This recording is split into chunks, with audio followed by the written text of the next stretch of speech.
하느님도 두려워하지 않고 사람도 대수롭게 여기지 않는 재판관도 계속 졸라대는 과부에게는 두 손 두 발을 다 듭니다. 성격도 안 좋고 제멋대로 사는 재판관도 이럴진데 그 자비가 끝도 없으신 하느님께서야 밤낮으로 부르짖는 자녀들의 기도를 어찌 외면하실 수 있겠냐. 그러니 절대 낙심하지 말고 끊임없이 기도해야 한다. 이것이 오늘 예수님께서 우리에게 들려주시고자 하시는 말씀의 핵심이죠.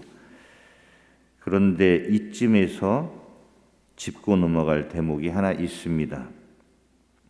비유에 나오는 재판관은 그 성격 묘사로 보건대 자기에게 찾아오는 과부를 사람 취급도 하지 않았을 겁니다. 게다가 그 시대의 과부는 사회의 약자 중에 약자였습니다.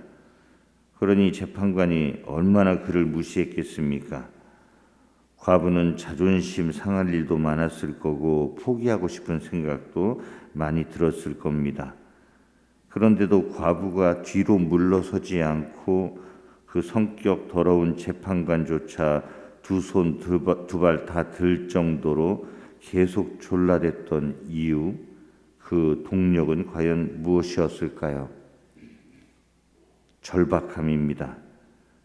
절박하니 간절할 수밖에 없고 간절하니 꾸준할 수밖에 없는 거죠. 그런데 그냥 가만히 있는데 절박해지는 경우는 거의 없습니다. 한없이 자기의 약함을 체험할 때 인간적인 힘으로 해결할 수 있는 것이 하나도 없을 때 사람은 절박해집니다. 이렇게 옴짝달싹 할 수 없는 괴로운 상태, 이것을 보고 우리는 시련이라고 부릅니다. 시련이 닥치고 고난 속으로 돌아가면 사람은 절박해집니다. 게다가 비유에 등장하는 인물이 과부입니다. 아까도 얘기했던 것처럼 과부는 자기를 지킬 힘이 거의 없는 존재였습니다. 자신의 안위조차 주변 사람들의 호의에 의존해야 했던 존재입니다. 이미 과부라고 하는 처지가 가난한 처지 바로 그 자체입니다. 과부는 재판관에게 와서 자신과 자신의 적대자 사이에 올바른 판결을 내려달라고 계속 조릅니다. 적대자는 세상입니다. 현세의 것들이고 세상살이의 무게이고 삶의 질곡입니다. 사람이 어찌 해볼 수 없는 처지에 들어서면 그 가난이 확 드러납니다. 가난이 없으면, 가난이 만들어내는 절박함이 없으면 끊임없는 기도는 어렵습니다.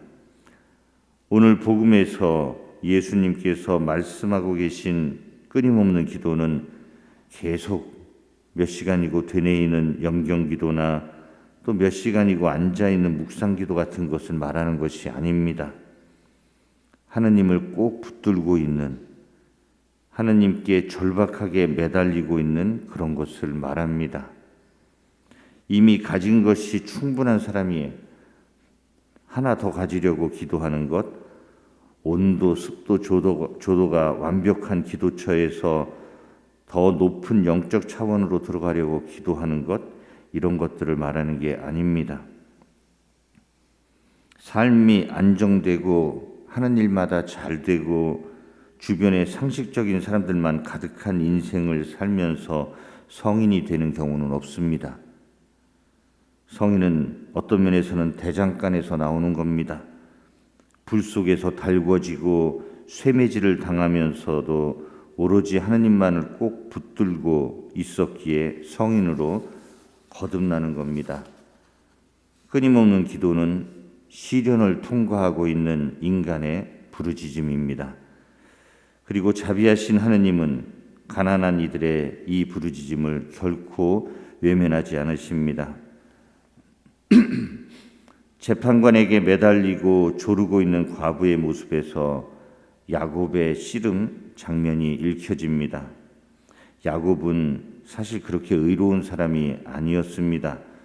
순박한 그의 형 에사우의 뒤통수를 치면서 야비하게 그의 장자권을, 그에게 돌아가야 할 하느님의 축복을 가로챈 사람입니다.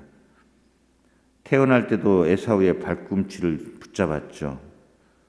욕심 많은 외삼촌 라반과 20년을 지내면서 또 속고 속이는 그런 싸움을 계속합니다.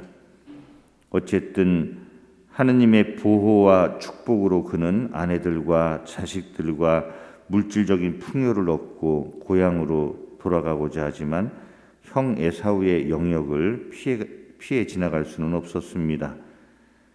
형의 복수를 늘 두려워하던 그는 자기에 앞서 계속 하인들과 함께 많은 물질적인 것들을 딸려 보내면서 에사우의 분노를 누그러뜨리려고 합니다. 그런 와중에도 계속 인간적인 계산을 두드려댑니다. 마지막에는 아내들과 자식들마저 에사우의 진영으로 먼저 보내고 홀로 남게 됩니다. 홀로 남은 야곱은 그 밤에 어떤 사람과 동이 틀 때까지 씨름을 하게 되죠.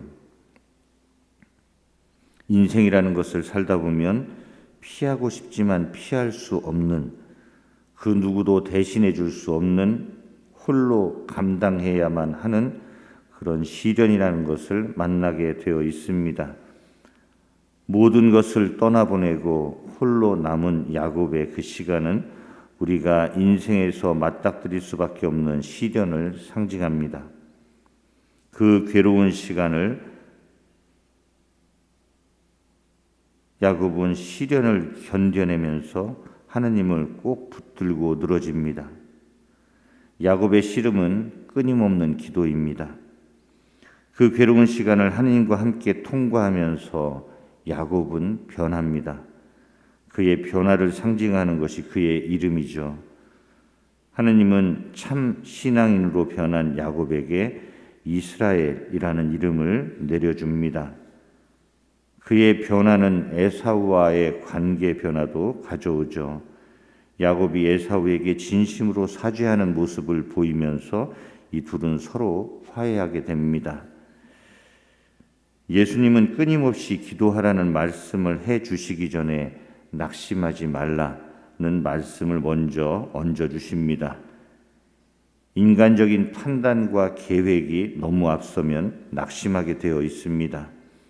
특히 어두운 밤에는 더더욱 그렇습니다.